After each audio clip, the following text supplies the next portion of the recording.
All right, so welcome to the Unit 6 Chemistry um, webinar. Hopefully you guys got all the updated link after it kind of got changed a little bit. Try to make that a little bit more streamlined, but I think moving forward, we're gonna have some additional webinars around updates and things in spring semester, and we'll try to keep you guys appraised of what those are and how those can help you out. So here we go on this. I'm gonna move a couple things because I'm just feeling like my head is chopped off on my window. There you go. All right, so what we're gonna do today is we're gonna do an overview of the unit. So I'm just gonna walk through the link that I sent you that has the organizer that we created. That's the thing that's on the Portland Metro STEM Center site. Then we'll take a deeper dive at looking at what some of those activities are. And as we go through those activities, I can answer questions while we go through them. I can also answer questions at the end. Then I'll go through the pacing suggestions that I have that are here, and then we'll have some questions and some work time. All right, welcome Connie. Sorry about all the confusion with the links. So this is the distance planner. And we've been trying to make sure that we have this interactive notebook linked here. This unit has a printable packet. This particular topic, stoichiometry, tends to be fairly tricky for a lot of students. So there's a lot of places in here where we've added in additional supports for students who don't quite get it and some different entry points. I'll talk to where those are and try to make those a little bit clearer so that later when you're like, what was that lower entry point that was talked about in the webinar, it'll be easier to find it, okay? The overall focus of this unit is around using stoichiometry to look at how much pollution we make. The stoichiometry tends to be a pretty dry topic. It's just a bunch of math to figure out what's going on. And when you take it away from its context, it gets difficult to really feel like how it relates to our lives. So putting in with that pollution context, and that's sort of what we're doing in this unit. To highlight that a little better this time around, and we'll be linking in teacher notes a little bit later this week. Things got a little derailed with what's going on in the Capitol.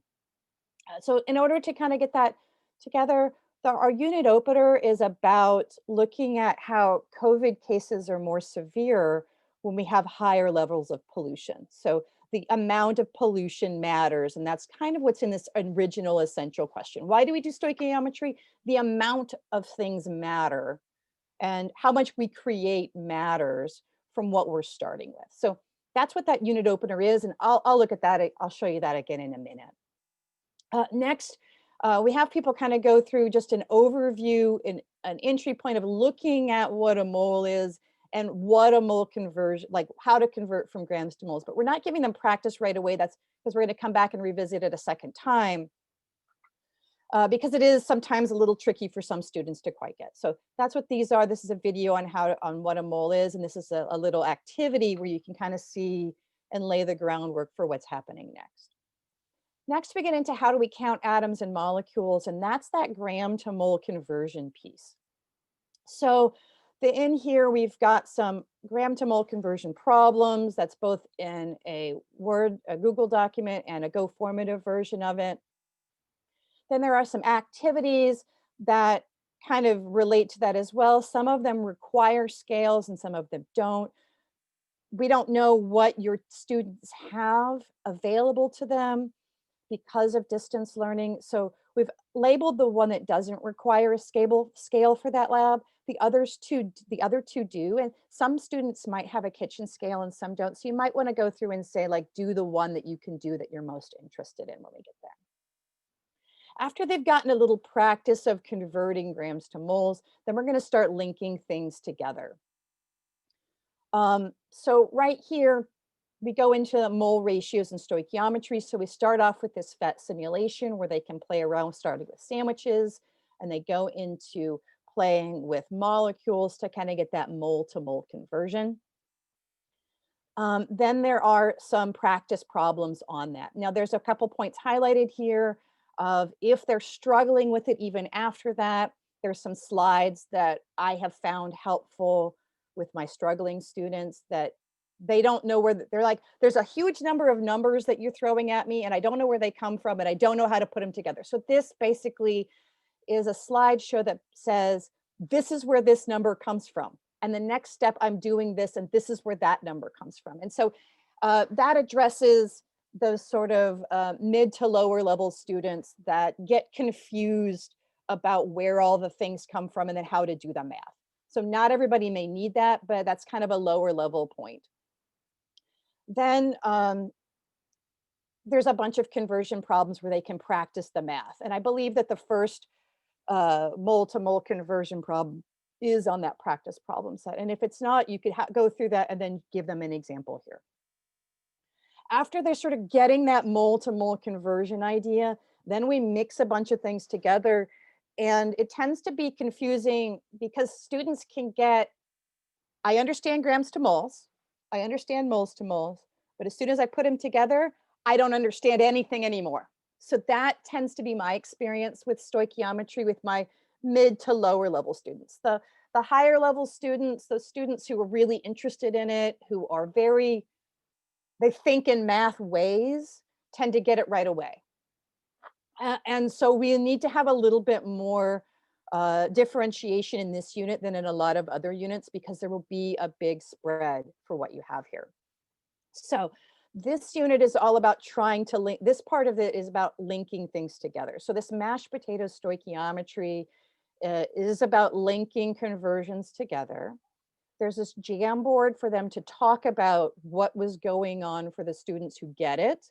The students who don't get it, you'll want to have them read this online text. Then there are 3 videos that go through step by step on how things work so they can hear someone narrate to them what's going on, as well as some tricks to help remember what's going on. And then there's another step by step where do the numbers come from, which is basically the people who in my class in the past have struggled the most and are like, they're always like, Miss Leach, I just don't even know where these numbers are coming from that you're throwing on the board. And so it basically highlights and then shows them like, this is where I got this number from the periodic table. This is where I got this number from, so that it helps. That seems to get another group of students who are not quite processing what stoichiometry is. And then there's this stoichiometry pollution practice, where you can kind of go through there. And I recommend at least doing one problem with them and then letting them work on it in class. For those students who get it, they're going to finish that in one class. And those students who don't are going to need an additional class. So for those students who get it right away, who are mathematical thinkers, there's this optional PhET simulation. There's this optional limiting reactants. There's another optional empirical formulas that's in the interactive notebook. I recommend those students who are mathematical, who get it, who like this, send them on to do this. There's a video in the teacher notes that will help them with the empirical formulas if you need help for that. And then have them ask you questions if they have a question, but then focus in on those students who are still struggling with, I don't know where these numbers are coming from. I don't know how to do this math, because there will be probably, if your class is anything like mine, that could be anywhere from, a quarter of your class to half of your class. If you have a higher socioeconomic status group of students, or if you have who have more resources and have been exposed to this more, then you're going to have a smaller portion of the students who are in that boat. Or you might, I really don't know. You could have a bunch of students that are still in that boat, because I don't know what your classes look like. So your experience may vary with how many people you need to spend that time on, but I've always had some students that will need the extra time because it's just not clicking for them. Now, last but not least, and we end the unit with, instead of actual assessment, we end the unit with this Airbag Engineering project. And I recommend that even if you don't do this Airbag Engineering project, to have them end the unit with something that they're doing as a project instead of necessarily just a test. In my experience, when I have just given people tests, and especially in a digital learning environment, and often people just get into the process and don't really know what's going on. So they'll memorize one set of procedures instead of really knowing how to do stoichiometry. And so they'll be like, I could do grams to grams because I know it's this, this, and this. And then they don't know what they're doing still. Versus if you have them go through a project, they become interested in the project, and then they get a better sense of what they're doing and why they're doing it and how it's going on. So that's kind of the recommendation there. And that's why there's not really an assessment task for a test for this. And in this airbag simulation, there's a simulation that they go through. And then this project, you have them just do baking soda and vinegar in sort of Ziploc bags and go through that. And if you can't have them do that project at home, you want to have them do something else that they can do. Maybe they can come up with a proposal of stuff that they have at home that they can use. And it's really like inflating the Ziploc bag without making it explode is kind of what that is, just like you do with your airbag. Okay, are there any questions about the overview before I give you a look at what each one of those activities look like and what the interactive notebook looks like?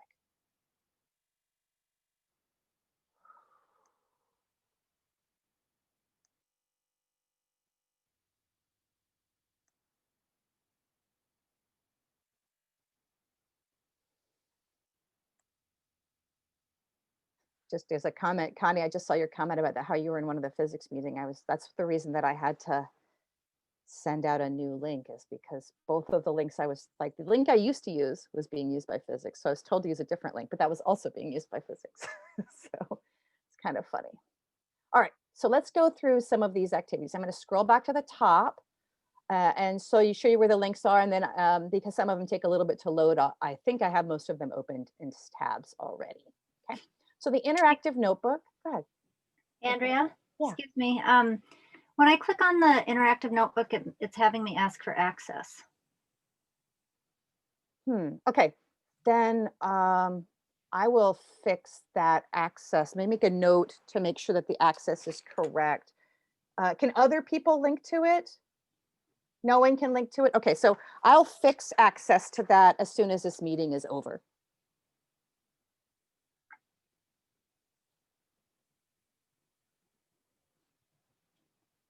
And the interactive notebook access should be view only, so you'll have to make your copy. So I'll make it so that we can fix, so that, actually, let me pause the recording for just a moment while I fix that. Okay, so I just dropped the link for the interactive notebook in the chat, and I'll fix it on the unit planner to make sure that moving forward, that isn't a problem. So thank you for letting me know that that was an issue. So I'm going to scroll back up to the top. Once again, this interactive notebook, a lot of people find that it's more useful to cut it into little pieces. So I'll kind of go back and forth between telling you what's on the interactive notebook and how that relates and how it goes for each different task set. So for this first task set, there's not much there. It's really just an opener. So let's talk about what that opener looks like. So in the distance learning planner, that's the wrong tab. In the distance learning planner, this first piece is this air quality data and this unit opener slideshow. So the unit opener slideshow, what it's having people do, and I'm at the end of it. What it's having people do is it's talking about why we do stoichiometry and sort of like to get the idea of mass. And then it's talking about pollution. And then it's talking about the relationship between pollution and the coronavirus pandemic, because that's really timely right now. What I would do teaching this would be to try to assign these readings before in either the asynchronous class before, to say, hey, try to read these beforehand and see if they can read them so you have something to say. If they don't have time to read them beforehand, then you can have them read them in class and then make their questions and post them in class. I don't know how motivated your students are for that. Then you're going to post your questions and get down to the essential unit questions, which is, why are we doing stoichiometry? How do we count the atoms? And these are the different pieces that we're doing as our different task sets. Okay. So once you get through that unit opener, There's this video on what is a mole that you can look at, and it's just basically talking about what is a mole. The other video I also sometimes show is the TED Talk on how big is a mole. That's a good one too. But the CK12 mole Carnival, I want to show you what that looks like. I think I have it open right here in this tab. It takes a minute to load sometimes. And so I'm going to go back into the Carnival. I have it loaded from last time. So I did, when you solve things, they give you a little check.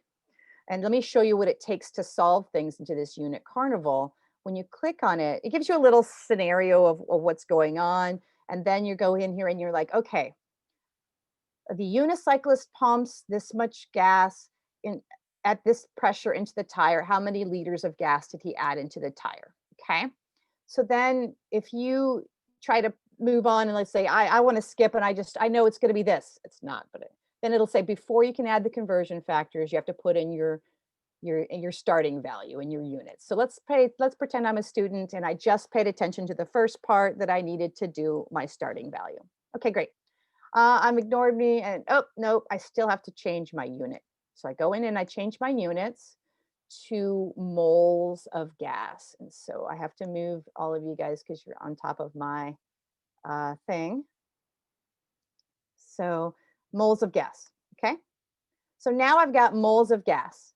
And ideally, I'm looking for something that's gonna that's gonna have liters and it's gonna have moles.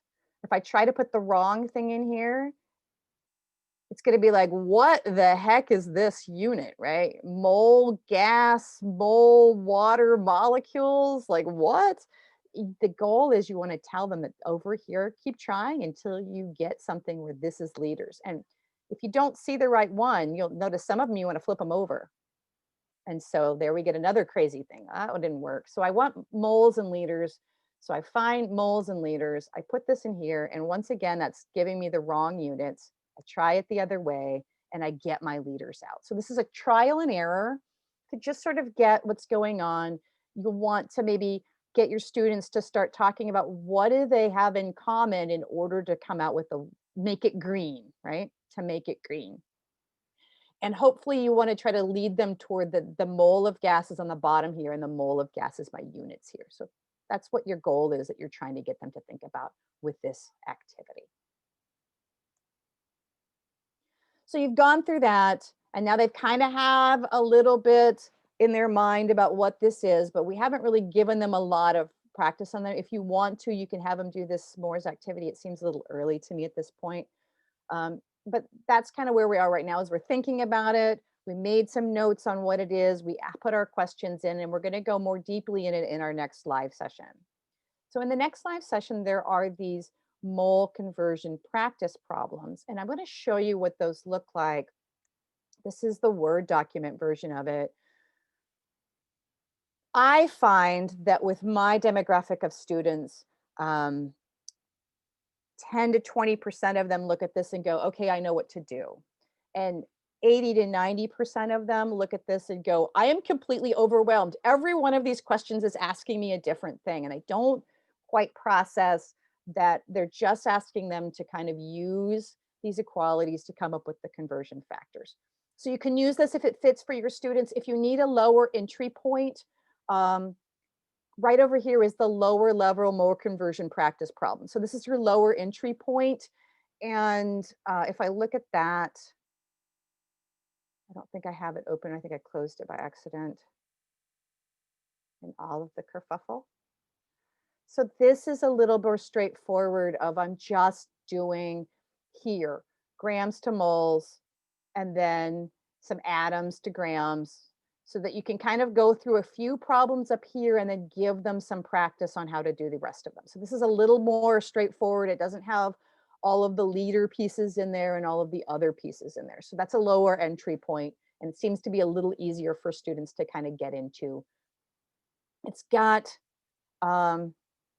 I usually would go through like these top two and say like, this is how I do grams to moles, and I would flip it over like we did in the mole Carnival for moles to grams.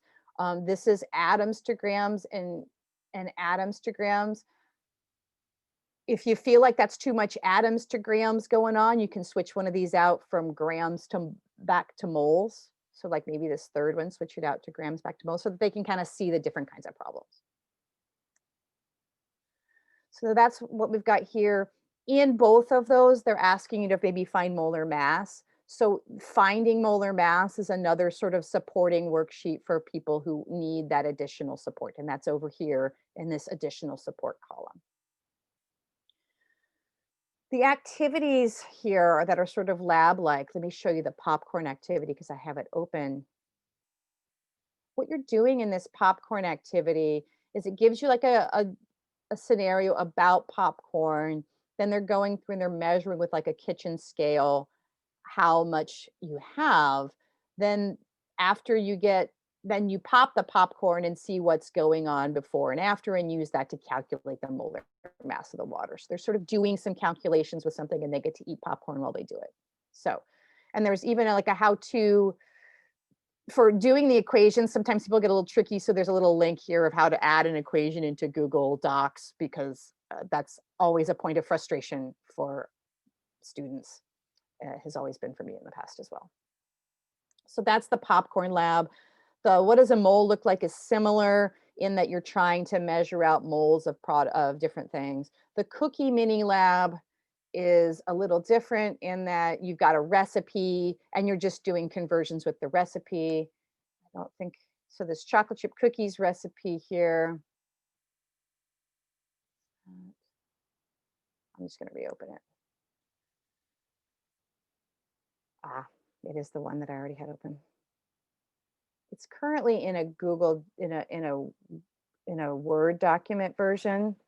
So if that's a problem, you might want to like take it and save it as a Google Doc, or if you want me to do that, I can do that.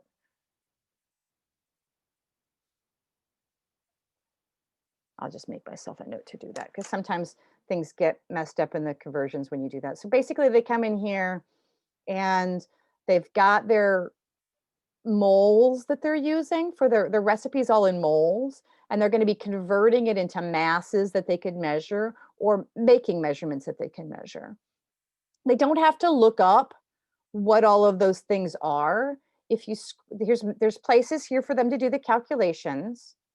And if you go to the very bottom, here's all the molecular formulas so they can calculate molecular formulas. And here's all of our unit conversions. So it's a fairly self-contained activity that they don't need things from other places to do. And once they've converted all their stuff, in theory, they can go make some cookies, which usually people seem to like. Okay. All right, so that is one of the 3 mini labs. Once they've kind of gone through there, the idea is at this point in time, hopefully they have an idea how to do grams to moles and moles to grams, and that conversions, you got to have things linked together. They may or may not have that.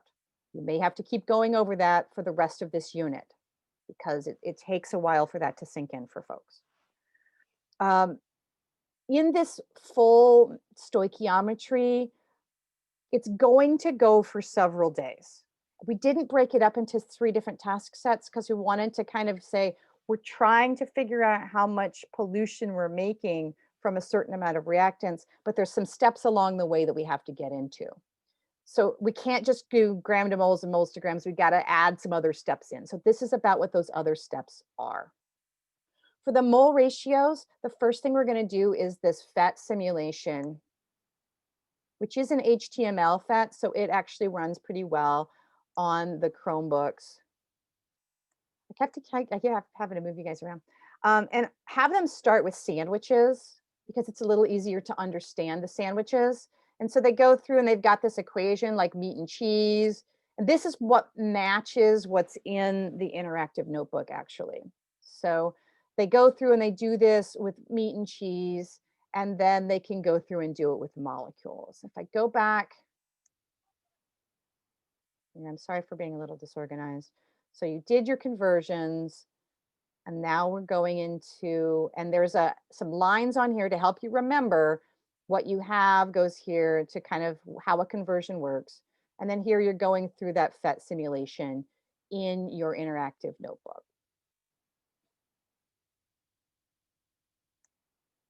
So you do meat and cheese, and then you do molecules. And the idea is that as you add things, they show up on both sides.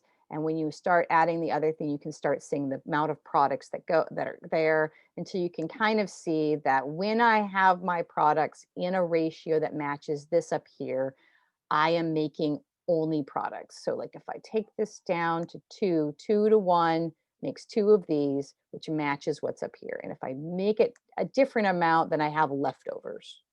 That's what this is, to try to get them that idea that, and you want them to figure out, like, this is the ratio, what's going on. And if I have this many of these, I make this many of this, the visual way.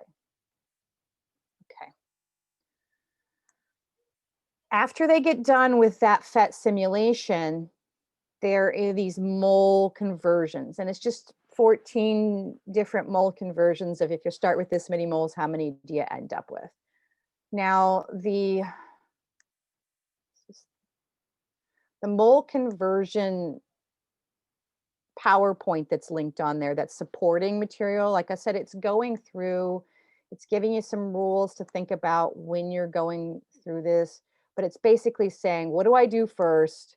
I do write down the stuff. Where does that stuff come from? It's very common language of, where are all these numbers going?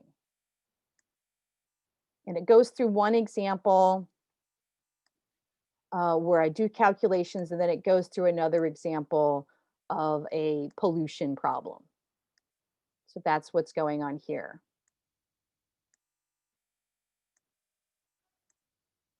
And then it goes into, okay, I know my moles to moles, but I'm going to have to add on conversions to it, which is going to lead us to that next class. And I have that labeled here. If students struggle with mole conversions, go through these slides. So that way, later when you forgot everything I just said, you'll know what it is in the distance planner. Then we're going to move on to full stoichiometry. And the full stoichiometry is tricky for some folks and easy for others. So the first thing we're going to do is this mashed potato stoichiometry. It takes a minute longer to load than you think it's going to load, because it gets like to 96%, and then it looks like it stops, but it's still loading. It just takes an extra minute for that last 4% to load. So don't feel like it's frozen. It just looks like it's frozen, and I get frustrated with it every time. But this is what's going on with the mashed potatoes. So let me take some of these away so you can see what's going on. If I take these away, let's start over. Come on. It won't let me start over. Do you want to reset? Yeah.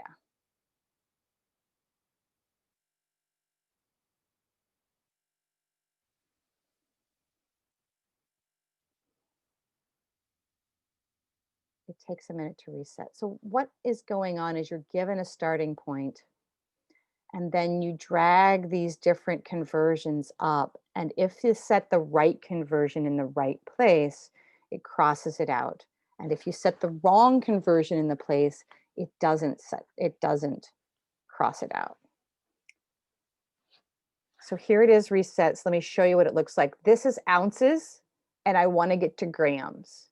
So if I look for things that include ounces, but aren't going to get me where I want to go. So let's do this one. And it should drag up there, but for some reason mine is not. There we go. It'll still say, okay, those cancel out, but what am I going to do with pounds to get to grams?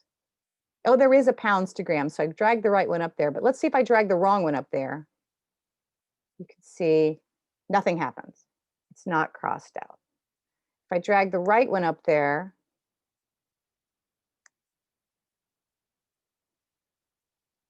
it crosses them out. And so you can see what my math should be. And then you can explain to them how it all calculates. And as you go through, then you get the challenge questions. Like, so once they've got this set up, they need to go through and start doing the math to figure out what is going on. So that's what this challenge is. So it's kind of like, I put these in this order, and then I kind of do this math, and I make sure everything is canceling out. That's what that mashed potatoes is doing. Next, they're going to summarize their ideas on a Jamboard. So how do you start a problem? What kind of conversions? How do I find these conversions? Where do they come from? How do you determine which goes on the top and which goes on the bottom? Those are the questions that it's kind of asking the Jamboard to kind of get people to share what they're figuring out for those people who aren't quite there yet. I recommend going through that Jamboard, and if they don't know what to say, then say during the next asynchronous time, watch these 3 videos. These are Textbook videos, and so when I taught to my students, I gave them a series of 5 or 6 different sources of videos on stoichiometry, and these were the ones that were the highest rated according to my students. So that's why they're linked in here. And so the stoichiometry made easy part 1, part 2, and the grams to mole tricks, that's going to get you through like, what have we been doing and how are we doing it? If you don't like these, there's also a really good set from a person called Mirabelle. She's really good as well. The students liked her. She was the second best choice. She's kind of fun, and she like sings and dances and has cute nails. And so some of the girls liked her. Some of the boys liked her too. Then there's also this text to read that can also help solidify depending on how your students learn. Some of them learn by watching you do an example. Some of them learn by hearing people explain. Some of them learn by reading about it.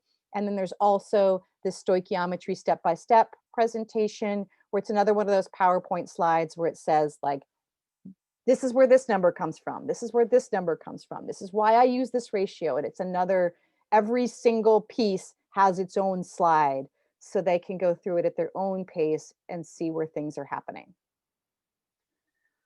So this is to kind of teach them about stoichiometry. And once they get through this, they're ready for the pollution practice problems.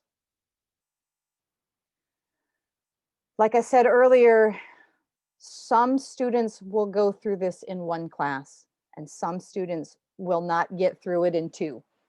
So you'll want to have, for those students who get it right away, who are thinking about, going to a higher level science, they love math, and this is the best part. This has been the best part of science all along. This is going to be those extensions you're going to give those students so that they have something that they're learning that's going to be useful moving forward. All of these ideas about molarity, limiting reactants, and empirical formulas are all things that show up in AP chemistry and can show up in upper level biology as well. So they're not worthless skills. So those people who are really gung-ho, there's a reason for them to learn it. It'll help them later on. Lastly, we've got the Airbag Engineering. So we start off with this interactive, which basically you've got an airbag and you can try like different compounds in this airbag. So I'm going to start with 1 mole of sodium azide because I know it's the wrong answer. And when you hit the play button, it shows that the airbag didn't inflate enough and that their head hit the steering wheel. So our little test dummy got hurt. And you can see down here that it didn't fill it up to the volume that it needs to be. If I chose nitroglycerin, because everybody wants, an explosive, heavy explosive in their car, and I do the maximum amount, you get the other end of the scenario where when you hit the play button, the airbag inflates so much that it explodes and they still hit the steering wheel. So they're going to play with this and figure out like which set of details is going to get them to the right place for their airbag volume on this activity. Then you'll want to have them kind of go through this airbag engineering project where the idea is this is what's going on in your airbags. This is the formulas of what happened there. But what we're going to try to do is make something that will fill a bag but not burst it. But since we don't want to have sodium azide or any of those other chemicals, we're going to do a non-toxic one, and it's going to be with baking soda and vinegar. So do the simulation, do the calculations for what should be the right kind, and then you're going to walk through how to generate some solutions using baking soda and vinegar. So that's what that engineering is. Sandwich bags, all of those. If you don't have an electronic balance, you might have students use some other measurement technique and convert, right? Like maybe go back to those conversions they did before of how many grams are in a teaspoon or a tablespoon of sodium bicarbonate. It won't be as accurate as an electronic balance, but they can still get a sense of what's going on, and they can build in that inaccuracy um, in their part of their conclusion about how it would have been more accurate. One way to also do that, if you want to do some demos to link this to your class, is you could take a balance in your classroom and measure out common amounts of baking soda and vinegar on the electronic balance. Like, hey, if I do a quarter cup of vinegar, it's this many grams. If I do a teaspoon of baking soda, it's this many grams. So that way they can have some conversions that they've seen you do that kind of relates to it. You could do maybe a simulation where it's off, where you say like, I do this, it's this many grams, and therefore it fills it up this much, and I want to fill it up all the way. So that's kind of what you want to do with that. All right. Any questions about any of this unit before I move into just kind of the pacing guide of what maybe would be better for synchronous versus asynchronous items? I can move you guys off of the chat, or I'm not going to know if you put things in chat. All right.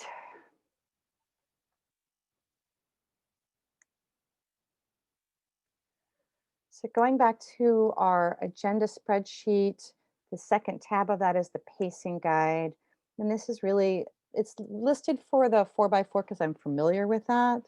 But the real part of it is trying to figure out like, what would I do on live versus asynchronous classes? So if you're not on a 4x4, some ideas about what you might do for live and asynchronous. So having them read those articles for the, or look at the APA data as asynchronous would be useful. If you can't get that to happen, that's okay. You want to have the discussion from the unit opener as live. You want to demonstrate a little bit of how that mole carnival works live, and then they can finish up with the mole video or the mole carnival, or finish those articles as an asynchronous piece. Then they can label their convert their label in their interactive notebook as an asynchronous piece. And since I didn't really touch on that super great, I'll go back and show that again. That's this piece right here where you're going through and you're like, okay, I'm going to use this to convert this apple juice label about how much sodium to kind of go through and do that. Then you'll want to go through at least one mole conversion practice problem and set up them like how you would do, like talk about the mole mini lab in your live session, because they'll want to understand what's going on with those and how to set those problems up. But you can then set up, once you've got that done, you can let them finish the lab in their asynchronous class. You can have them finish problems, but I wouldn't, you want to kind of be available for questions.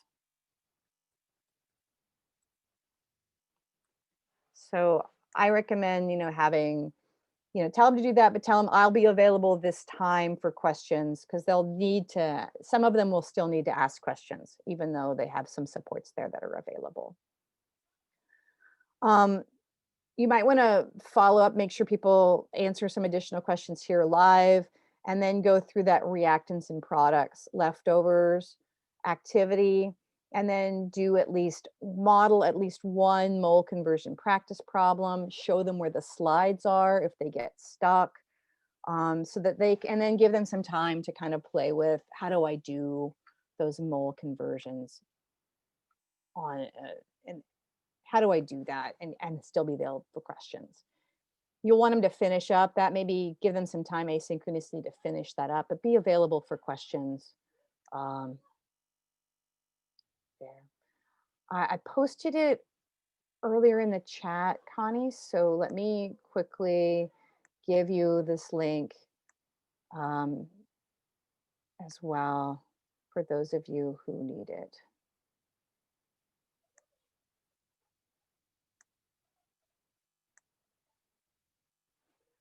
So this is a link to, it's got sort of the agenda and what is like a pacing guide if you want some suggestions around what might be good synchronous and asynchronous activities. And if this doesn't fit with your students, you can ignore it. This is what kind of came up with. I would have them do the CK12 reading as an intro to the stoichiometry so that they're sort of thinking about what that all means. It might not completely make sense to them when they read it, and tell them that's okay. Like, do this reading. If it doesn't make sense, we'll talk about it in our next class. Not expecting it to make 100% sense to everyone.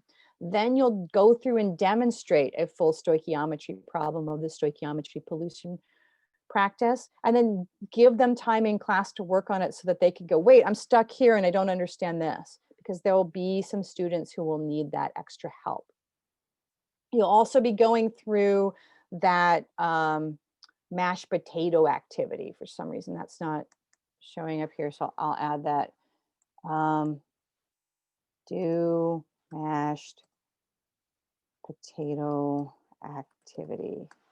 So that's that CK12 simulation where it's talking about the PLIX, that mashed potato PLIX, where it's like, this is how I set things up.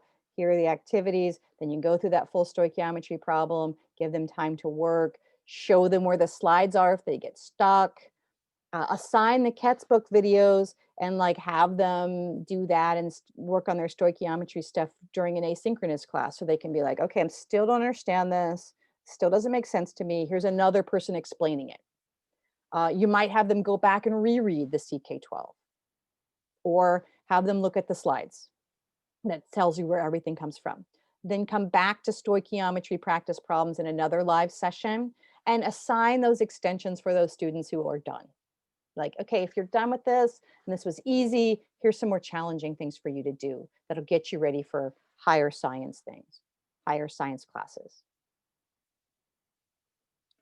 And then I would actually, when I was putting this together, I would actually put that airbag simulation and demonstrate that in a live class session, and then have them work on this in asynchronous, and then kind of turn things in a live session. So.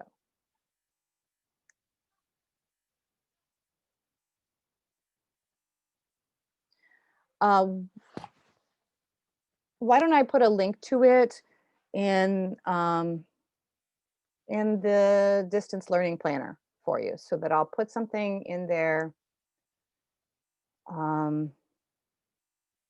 at the top. I'll put some kind of unit resources of a potential schedule or proposed schedule in here, and I'll go back and I'll add those ones that I've created and sent out links to. I'll add those to the other distance learning planners in case people need them at a later date, because that's a good point. Thanks, Connie.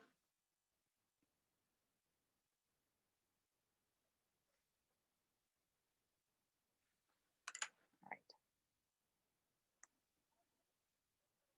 So yeah, actually, I'm going to move that down to a live session, and that gives people a little bit more time to finish up their stoichiometry as well, because sometimes people take a few days to do that. All right. So that's everything on the agenda. Are there any questions before I stop the recording? Okay, I'm going to stop the recording.